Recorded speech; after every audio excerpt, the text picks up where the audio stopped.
All right, welcome back, watch fans, to the world's greatest watch market report update, watch battle.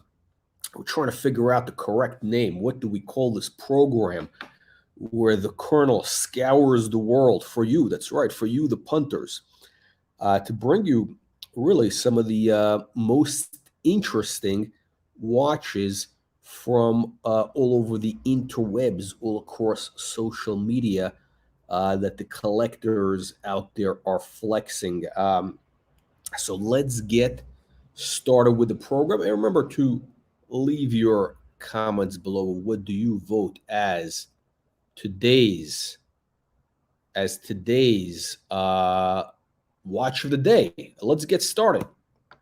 All right, so we're gonna start off with this GMT, nice little vintage piece. Look, the only thing that this has going for it really is the dial with the Omani crest, the royal crest over there. Otherwise, this is like a $10,000-$12,000 watch. Again, these older vintage Rolex, I know everybody's into them. I think these are like overhyped. I mean, if you really need to get this GMT, if you really must have it, I think the new ones are much better. Or actually, better yet is you get the gold one, you put on a strap, and you're done. These old bracelets are just garbage, pure garbage. I mean, it's really unbelievable, but true. But again, the only thing this watch has going for it, it's got that little patina thing, which collectors like. Again, I only have it for you punters. Next. Okay, Richard Mille. Unbelievable time machine here. We have the tourbillon, the smiley. Now, this is, I don't even know what this has going on. It's got some sort of tourbillon automation, animation. But this thing is, so supposedly it's a limited edition. Only 50. I mean, just 50. Imagine this. Only 50 pieces.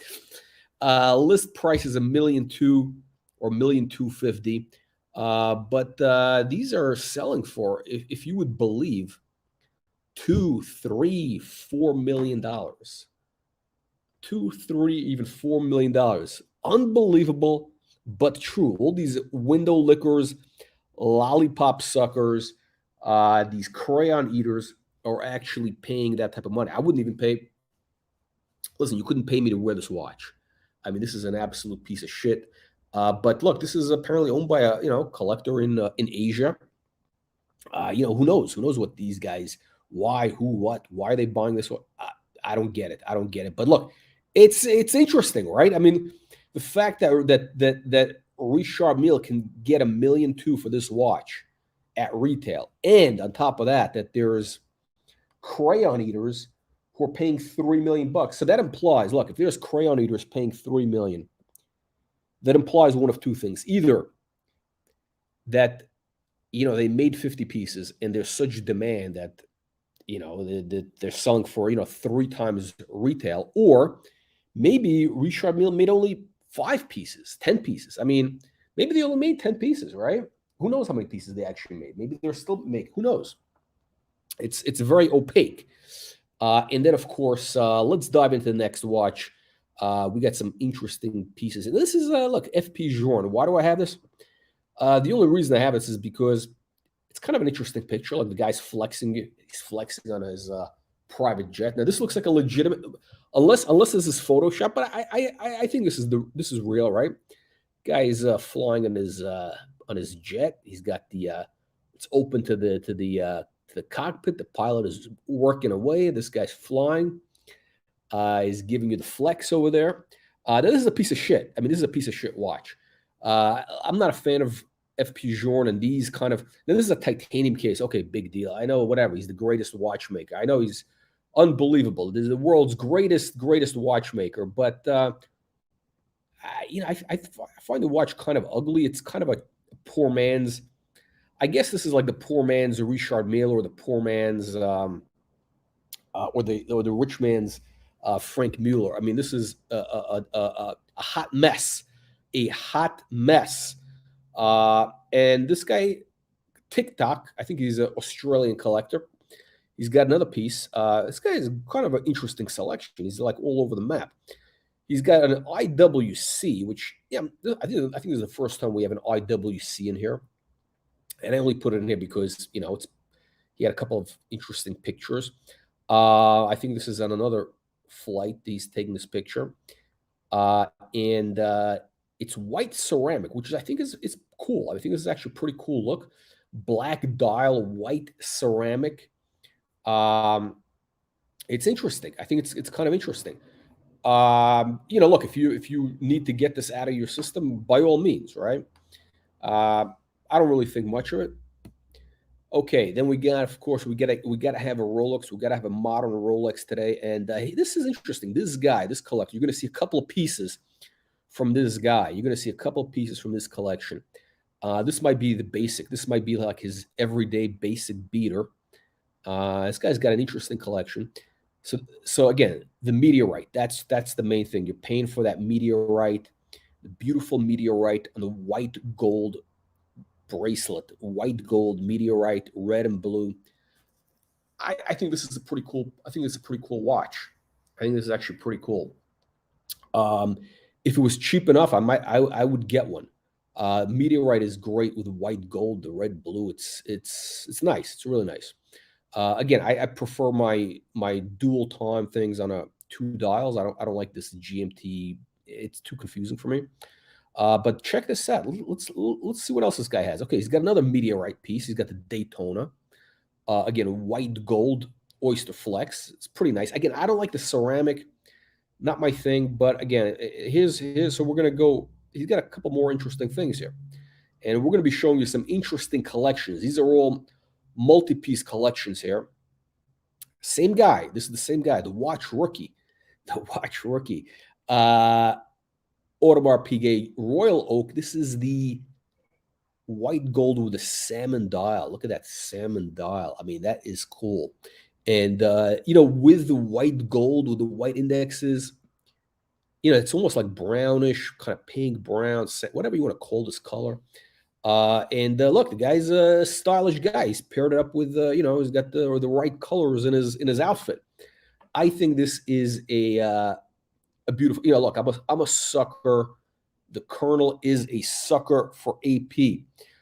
So now we're going to be showing you some heavy hitters, all heavy hitters from here on out. No shitters. The only shitter we had today is that IWC and maybe that FP Journe. So this guy, we got the watch rookie. Now here comes another interesting piece. Same guy. This guy's all over the map. The Crash. This is a limited edition Crash with diamonds, enamel, green, blue. I mean, I'm not a fan of this. Would I wear one? I mean, this to me looks like a woman's watch. So I know, like, whatever, like some rappers are wearing these. All of a sudden, it's like hot. Otherwise, you couldn't give these things away. I think maybe Cartier paid, I don't know if it was Jay-Z or one of these guys to wear the watch in public, and all of a sudden the prices, went through the roof. They went through the roof. It's you got all these sheeple, the sheeple, meh, meh. They're all lining up to eat the crayons. They're all lining up to lick the windows at Cartier, to lick those display cases, to lick the lollipops that they give them as a consolation prize. But these things are going for big money. Unbelievable. Again, I think this is a hype, super hype piece. Not worth the money, but it's interesting. It's interesting. The same collector. He's got interesting stuff, right? Let's keep on going here. Okay, so here we go, a little more down to earth. We got. It looks like this guy's kind of more of a down to earth type of guy. He's got the World Time white gold. Platinum. It's got the little blue dial, kind of a grayish blue dial. Interesting. This is the original World Time, or I should say first generation modern World Time. This guy's flexing his crocodile loafers there. Okay, it's okay. The shirt looks kind of like a cheap shirt, but I get the blue. Okay, I guess I see what he's trying to do over there. Horology 75. The watch is pretty cool. I would put on a different strap. Otherwise, it's a little bit boring. I think, I'm not a fan of the Patek. Where they go wrong, I think, is with the fonts. The fonts on these, I think the fonts are kind of ugly or they're very basic, and the hands on that dial are very basic. The guilloche is beautiful, but the hands and the fonts are just they just don't do it for me. I think these guys really missed an opportunity here, but what do I know? What do I know? Um, Now here's an interesting piece. Same guy. Again, this is guys. I like this. These are like real collectors here. We're showing you real collectors. And again, not every watch we're showing you may love or whatever, but you see there's a thought process. So he's got the Piaget. I forgot I can't get the modeling, but they called it the Andy Warhol. I mean, because I think Warhol kind of had a similar looking watch in the 70s or whatever, which means really nothing. But look, Piaget was kind of like what AP is today, except the prices obviously people weren't paying over retail; they were getting things at a discount. But Piaget was kind of like the hot brand in the 70s and 80s. That was kind of like the cool thing. It was almost like the Richard Mille or the AP. I mean, again, we didn't have the craziness, crazy watch collecting back then. No, I wasn't alive. I mean, I was alive, but I wasn't.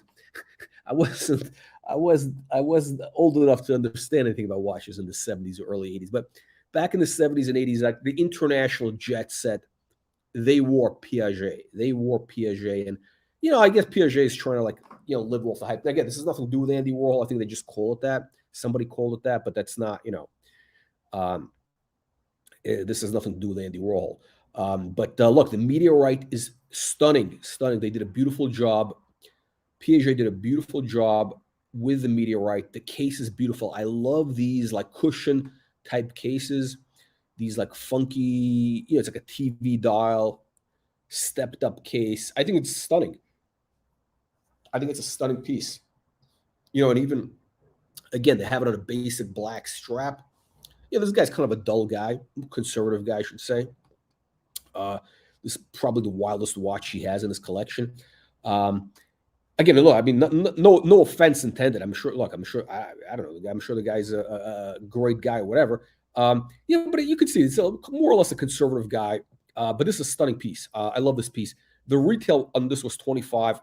Probably you can find one of these today for 15 grand. So, but I don't see any on the market. It was a limited edition also. So I don't know, maybe 15 grand or whatever.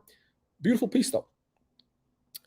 Now here we go. Here we go. Now we're gonna have some heavy hitters, and we're gonna finish off with a bang. We're gonna finish off with a bang here. This guy, and we're gonna do more on this. This guy is a Japanese guy. He has an insane collection. Apparently, it's all chronos. It's all chronographs. Or not all chronographs, but okay, here we go. He's got perpetual here. It's a hype piece, right? The perpetual calendar, but this is like the most basic piece. Now, of course, he's flexing in his Ferrari and then this is not a rental. I guarantee you this is not a rental car. And he's got like a little toy, a little mascot up on the wheel. That's his thing. And so he's got the perpetual calendar, which is great. Again, if you can pull off that size, ceramic. I don't know anything about the ceramic. People are into it, whatever. But it gets better. It gets better. He's got the Patek Phillipe perpetual calendar chronograph. This is platinum with sapphires. Unbelievable. Now, I think these are about $350 at retail. If you could get it. I mean, they're selling over retail. I don't know. This prices are all over the map. Again, sapphires, platinum. I mean, this is stunning. I mean, if you need to have a chronograph on a perpetual calendar, I mean, I don't know why you would need it, but okay. And again, he's got the mascot on the steering wheel. I mean, we're going to show more pieces from this guy's collection. This guy's got some insane stuff here. Unbelievable. I mean, this is like off the charts. And we're going to finish off. This is not even the best piece in this collection. I think this is a cool picture. So he's got the kimono, right? And actually, look, this is you see where this is going, right? There's like a little samurai outfit. So he's got the Royal Oak tourbillon, right? And when the royal oak, when they put that tourbillon in there, it looks stunning. Again, tourbillon has no purpose, but inside that case at the bottom there, at that 6 o'clock position, it looks unbelievable. Now, what they did was look at this dial. Look at this dial. It's a hammered. It's a hammered dial. It's kind of a blue. I think it's a gold. It's gold. It's a gold dial. It's hammered. And the bezel, the bezel is hammered. It's like that Florentine hammering that they were doing a couple of years back on the whole case. I forgot what they called it, but here they only did it on the bezel, on the bezel, the bezel, which is interesting. I think it's an interesting contrast to have that. This is insane, right? I mean, this is just a beautiful, beautiful watch. What they do, and I think, look, this is why AP is, it's like everybody wants to hate them. I want to hate them. Everybody wants to hate them.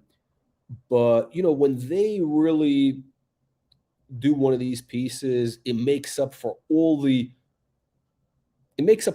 sins, all the bullshit offshores, those Spider-Mans, the Black Panther, all that nonsense.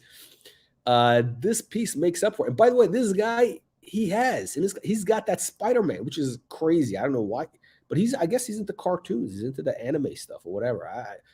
Who am I to tell somebody what to do with their money, right? But this is, and again, it makes sense. This is like a very Japanese type of watch, right? It's kind of low key, white gold, right? It's white gold. It's not flashy. Nobody would know what this is. It's white gold. It's got the hammering on the, it has that kind of Japanese pottery type of look. Japanese Meiji era bronze stuff. They did these. I could totally see why the guy bought this. I mean, it would be totally irresistible. I mean, again, you got that. It has that Japanese vibe, with all the the Swiss stuff, which is amazing, absolutely amazing. So amazing collection. What do you punters think? What do you vote as today's? What do you vote as watch of the day? Let's run through it real quick. We got the GMT, garbage. Richard Mille. I mean, again, to me, this is garbage. I know it's expensive. I'm not a fan. Maybe you guys like this. I mean, look, let's say you had the money. Let's say you were liquid for 100 mil, because you have to be, to buy that watch. You have to be liquid for like 100 mil just for it to make sense. At least. I mean, I don't know. Would I put 1% of my net worth into a watch? Maybe. I mean, look, if you had $1 million liquid and that's all you had, and would you pay 10? Yeah, okay, 10 grand for a watch, it makes sense. But yeah, I mean, maybe this guy's only liquid for 50 million. He put all his. I don't know, but for it to make sense, it's crazy, because it's like a toy. Again, the Journe, cool picture though. Interesting watch if you're into that. If you're into the white ceramic is the only thing I like about this. I would never wear this, but whatever. So if you need to have a chronograph, okay. I think this is great for Rolex. Again, I'm not a chronograph guy, but again, if you like that, I'm not a fan of the black, the ceramic bezel. Great piece. What I like about, what I appreciate about this, the white gold, is the date window. The date window matches. I'm so glad that these guys started doing this. I mean, like some of these companies, I don't know what they were thinking. Like in the past, that date window would have been like white or some other color. Now, it may be a little bit hard to read. I get it, because, it's color on color, but I think it makes it much better, because otherwise, when you have a contrasting date window, it's a little bit distracting. It takes away from the cleanliness of the dial.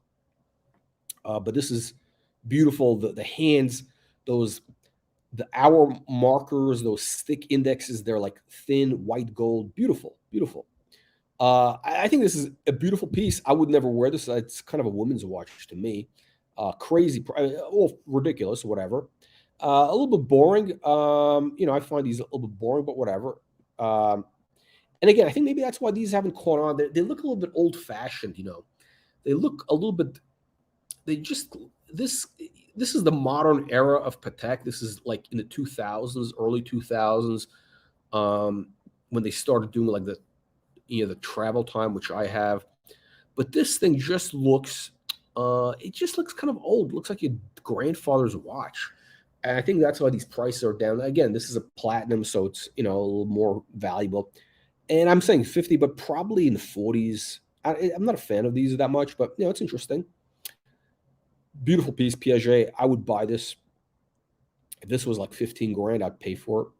White gold meteorite dial, beautiful.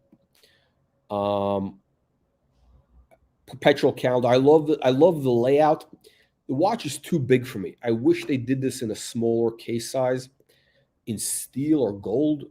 I'd be totally into it.